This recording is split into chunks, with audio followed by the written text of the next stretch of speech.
રામ મંદિર પ્રાણ પ્રતિષ્ઠા સંદર્ભમાં નિમંત્રણ કાર્ડ કળશ તથા અક્ષતનું વિતરણ કરવાનું આયોજન પાદરા તાલુકામાં પ્રભુ શ્રી રામ મંદિર અયોધ્યાથી અભિમંત્રિત કરેલી પવિત્ર અક્ષત તેમજ નિમંત્રણ પત્રિકા સાથે શ્રી રામ મંદિરના ફોટા દરેક હિન્દુઓ સુધી પહોંચે એ માટે પાદરા ગાયત્રી મંદિર ખાતે વિશ્વ હિન્દુ પરિષદની બહેનો સેવા કાર્યમાં જોડાઈ છે. અયોધ્યાથી આવેલા અક્ષત નિમંત્રણ પત્રિકા શ્રી રામ મંદિરના ફોટાના સાહિત્યનું 5000 જેટલું પેકિંગ કરી પાદરા નગરના દરેક હિન્દુના ઘરમાં અક્ષતની પોટલી, આમંત્રણ પત્રિકા, રામ મંદિરની તસવીર તથા તેની માહિતી પુસ્તિકા પહોંચે તેવું વિશિષ્ટ આયોજન કરવામાં આવી રહ્યું છે અને આજથી ઘરે ઘરે પહોંચી આમંત્રણ આપવામાં આવશે.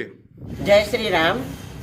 અયોધ્યા 22 તારીખને જાન્યુઆરીએ જે પ્રતિષ્ઠા છે તેના અનુસંધાનમાં આખા ભારતમાં જેવી રીતે ઘરે ઘેર દીપ પ્રાગટ્ય મંદિરોમાં અને અક્ષત અયોધ્યાથી જે અક્ષત પત્રિકા અને ચોખા જે મોકલાયા છે ફોટો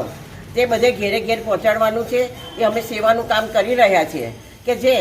આપણી વિશ્વ હિન્દુ પરિષદના બધા બહેનો ભાઈઓ બધા એકત્રિત થાય અને અક્ષત ચોખા અક્ષત પત્રિકા અને ફોટો આ અમે ઘેર ઘેર પહોંચાડવા માટેનું સેવા કરીએ છીએ અને બધી બહેનો બધા મંડળો ગામના બધા એકત્રિત થયા છે અને બધે અમે આપવા જઈએ છીએ. જય